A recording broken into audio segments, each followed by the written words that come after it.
Green card வாங்கணுமா, அமெரிக்க citizen ஒருத்தரை கல்யாணம் பண்ணா போதும் ஈஸியாக வாங்கிடலாம்ப்பா அப்படின்னு நிறைய கேள்விப்பட்டிருப்பீங்க.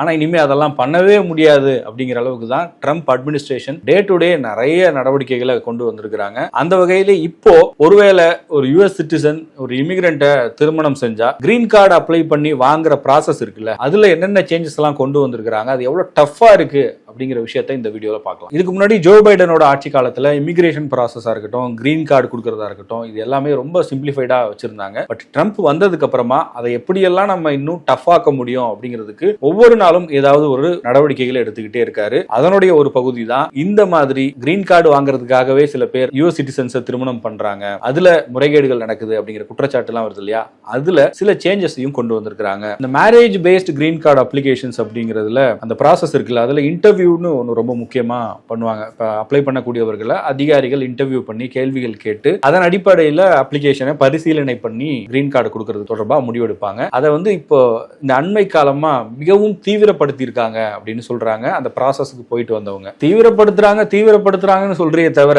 அப்படி என்னதான் தீவிரப்படுத்துறாங்கன்னு தெரியலையே அப்படின்னு நீங்க கேட்கறது எனக்கு புரியுது. அங்கிருந்து வர ரிப்போர்ட்ஸ் என்ன சொல்லுதுன்னா, இப்போ பொதுவா ஒரு அப்ளிகேஷன் நம்ம கொடுக்க போறோம், நம்ம கிட்ட அவங்க இன்டர்வியூ பண்றாங்கன்னா என்னென்ன கேள்விகள் எல்லாம் கேட்பாங்களோ அதையெல்லாம் விட்டுட்டு தேவையில்லாத கேள்விகள் எல்லாம் கேட்கறாங்களே அப்படின்னு புலம்பக்கூடிய வகையில தான் இமிகிரேஷன் ஆபீசர்ஸ் நம்ம கிட்ட கேள்வி கேட்கறதா சொல்றாங்க. எந்த மாதிரி கேள்விகள் அப்படின்னா, உங்க ஸ்பவுஸோட ஸ்லீப்பிங் ஹேபிட் எப்படி, அவங்களுக்கு எந்த மெடிசன் எடுத்தா அலர்ஜி ஆகும், இந்த மாதிரி கேள்விகள் எல்லாம் கேட்கப்படுது அப்படின்னு அந்த ப்ராசஸை அட்டெண்ட் பண்ணவங்க சொல்லியிருக்காங்க. இமிகிரேஷன் ஆபீசர்ஸை பொறுத்த வரைக்கும் துருவி கேள்வி கேட்கறாங்க அப்படின்னு சொல்றாங்க. எதனா கம்பேர் பண்றாங்க, பைடன் ஆட்சி காலத்தில் இருந்ததை விட மிக கடுமையான கேள்விகள் கேட்கப்படுது. அதாவது இதுக்கு முன்னாடி திருமணம் சார்ந்த டாக்குமெண்ட்ஸை கேட்பாங்க, பட் இந்த முறை இந்த வெரிஃபிகேஷன் ப்ராசஸா இருக்கட்டும், டாக்குமெண்ட்ஸா இருக்கட்டும், அதுலதான் ஒரு தீவிரத்தன்மை காட்டப்படுது அப்படின்னு சொல்றாங்க. கிரீன் கார்டு வாங்கணுமா, இந்த இன்டர்வியூ சக்சஸ்ஃபுல்லா முடிச்சுட்டா வாங்கிடலாம் அப்படின்ற ஒரு நம்பிக்கை இருக்கும். பர்மனன்ட் ரெசிடென்சி கேட்டு யாராவது அப்ளை பண்றாங்க, அது அமெரிக்காக்குள்ள இருந்து அப்ளை பண்ணா அது ஒரு கேட்டகரியில வரும். நம்ம இந்தியாவில் இருக்கோம், இந்தியாவில இருந்து அமெரிக்காவில் பெர்மனன்ட்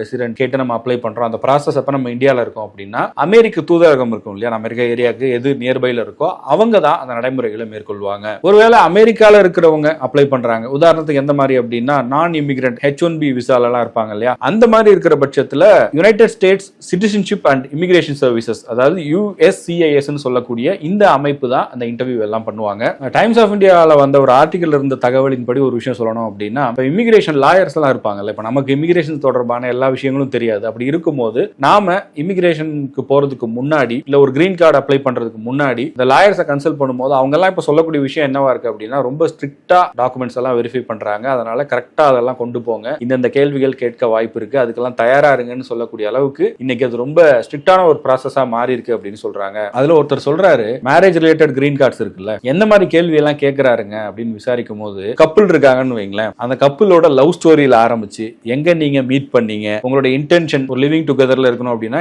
அந்த இன்டென்ஷன் எந்த அளவுக்கு ஸ்ட்ராங்கா இருக்கு, உங்களோட ரிலேஷன்ஷிப் கடந்த காலங்களில் எப்படி இருந்திருக்கு, இந்த மாதிரி கேள்விகள் எல்லாம் கேட்கறாங்க. அது மட்டும் இல்லாம எல்லாத்துக்கும் டாக்குமெண்டேஷன் கேட்கறாங்க. எல்லாத்துக்கும் டாக்குமெண்டேஷன் கல்யாணம் ஆயிடுச்சுன்னு டாக்குமெண்டேஷன் கொடுக்கலாம், இதுக்கு முன்னாடி எங்க மீட் பண்ணீங்க, உங்களோட ரிலேஷன்ஷிப் எவ்வளவு ஸ்ட்ராங்கா இருக்கு, இதுக்கெல்லாமா டாக்குமெண்ட் கொடுக்க முடியும் அப்படின்னு உங்களுக்கு கேள்வி வருது இல்ல, எந்த மாதிரி டாக்குமெண்ட்ஸ் எல்லாம் கேட்கறாங்க அப்படிங்கிறதும் அதையும் நான் இப்ப சொல்றேன் கேளுங்க. அதாவது கிரீன் கார்டு கேட்டு விண்ணப்பிக்கக்கூடியவர்கள் சொல்லக்கூடிய எல்லா விஷயத்தையும் டாக்குமெண்டா ஆதாரப்பூர்வமா நிரூபிக்கணும்னு சொல்றாங்க. உதாரணத்துக்கு என்ன அப்படின்னா, இந்த உறவு எப்படி தொடங்குச்சு, திருமண வாழ்க்கை எப்படி போகுது, நான் முன்னாடி சொன்னேன் இல்லையா, அதுல இருக்கக்கூடிய விஷயங்கள், அதே மாதிரி ஒவ்வொரு கம்யூனிகேஷனும், ஒரு விசிட், ஒரு பிளான், இல்ல ஃபேமிலி இன்வால்வ்மெண்ட், இப்படி என்னென்ன இருக்கோ அவங்க என்னென்ன மாதிரி ஆவணங்கள் எப்படி கேட்கறாங்க அப்படின்னா, அந்த ரெண்டு கப்பிள்ஸ் இருக்காங்கல்ல அவங்களுக்குள்ள இருக்கக்கூடிய கம்யூனிகேஷனா இருக்கட்டும், அவங்க எங்கெங்கெல்லாம் வெளியில போனாங்க, அவங்களுடைய ஃபேமிலி போட்டோஸ், இந்த மாதிரி விஷயங்கள் எல்லாம் கேட்கறாங்க. ஏன்னா இவங்க உண்மையிலேயே திருமணம் பண்ணிக்கிட்டு இங்க கிரீன் கார்டு கேட்கறாங்களா, இல்ல கிரீன் கார்டுக்காக சும்மா ஒரு ஃபேக்கான ஒரு மேரேஜ் பண்ற மாதிரி பண்ணிட்டு கிரீன் கார்டு வாங்க வந்திருக்காங்களா அப்படிங்கிற சந்தேகம் இருக்கிறதுனால தான் இதையெல்லாம் கேட்கறதா சொல்றாங்க. ஆதாரங்களா எதையெல்லாம் கன்சிடர் பண்றாங்க அப்படின்னு பார்க்கும்போது, திருமணம் செய்து கொண்ட அந்த ரெண்டு பேருக்கு இடையில் நடந்த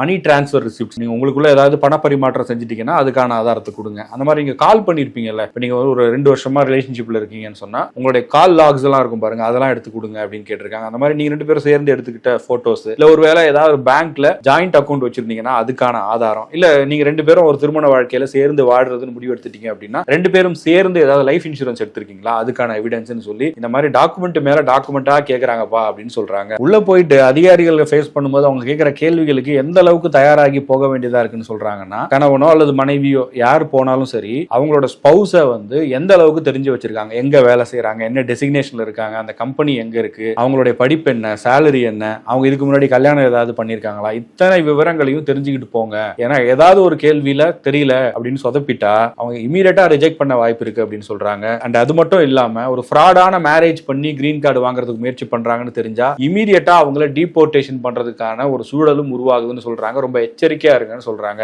ஜோ பைடன் ஆட்சி காலத்துல அமெரிக்க சிட்டிசன்ஸ் இருக்காங்கல்ல, யூஎஸ் சிட்டிசன்ஸ், அவங்களுடைய வாழ்க்கை துணையா வரக்கூடியவர்கள் அவங்க வந்து அமெரிக்க சிட்டிசனா இல்லாம வேற நாட்டை சேர்ந்தவர்களா இருந்தாலும் ஒரு அன்டாக்குமெண்டடா இருக்குன்னு வைங்களேன், அதெல்லாம் சிம்பிளிஃபை பண்ணாரு. அந்த ரூல்ஸ் எல்லாம் சிம்பிளிஃபை பண்ணி ஈஸியா வந்து அவங்க கிரீன் கார்டு வாங்குறதுக்கோ இல்ல பெர்மனன்ட் ரெசிடென்ட் வாங்குறதுக்கான எல்லா விஷயங்களையும் அவர் பண்ணி கொடுத்தாரு. ஆனால் ஜோ பைடன் ஆட்சி காலத்தை பொறுத்த வரைக்கும் இந்த ப்ராசஸ் ரொம்ப சிம்பிளிஃபைடா வச்சிருந்தாரு. யாரெல்லாம் எலிஜிபிளா இருக்காங்களோ, குவாலிஃபைடா இருக்காங்களோ அவங்க எல்லாம் ஈஸியா போய் கிரீன் கார்டு வாங்கிக்கலாம்பா அப்படிங்கிற மாதிரி இருந்துச்சு. ஆனா ட்ரம்ப் வந்ததுக்கு அப்புறம் எப்படி இருக்குன்னு நான் சொல்லியா உங்களுக்கு தெரியணும். நீங்க அங்க இருந்து வீடியோ பார்த்துட்டு இருக்கீங்க, நடக்கிற எல்லா விஷயங்களும் தெரியும். ரொம்ப ஸ்ட்ரிக்டா இருக்காரு. இமிகிரேஷன் விஷயமா இருக்கட்டும் இல்ல கிரீன் கார்டா இருக்கட்டும், இப்படி எல்லா விஷயத்திலையும் டே டு டே ஏதாவது ஒரு அப்டேட் வந்துகிட்டே இருக்கு. சோஷியல் செக்யூரிட்டி நம்பரை ரிமூவ் பண்றாங்க, அதை கொண்டு போய் டெத் லிஸ்ட்ல வைக்கிறாங்கன்னு வருது. அது மட்டும் இல்லாம கிரீன் கார்டு வாங்குறதுல ஏகப்பட்ட நடைமுறைகள், ஸ்டூடெண்ட் விசால வராங்கன்னா அவங்களுக்கு கட்டுப்பாடுகள்னு சொல்லி அனுதினமும் ட்ரம்ப் பத்தி செய்திகள் இல்லாம இல்ல. அவருடைய அதிரடி நடவடிக்கைகளை நீங்க ஆதரிக்கிறீங்களா, எதிர்க்கிறீங்களா, அவங்களுடைய கருத்து என்ன அப்படிங்கிறத கமெண்ட் செக்ஷன்ல பதிவு பண்ணுங்க.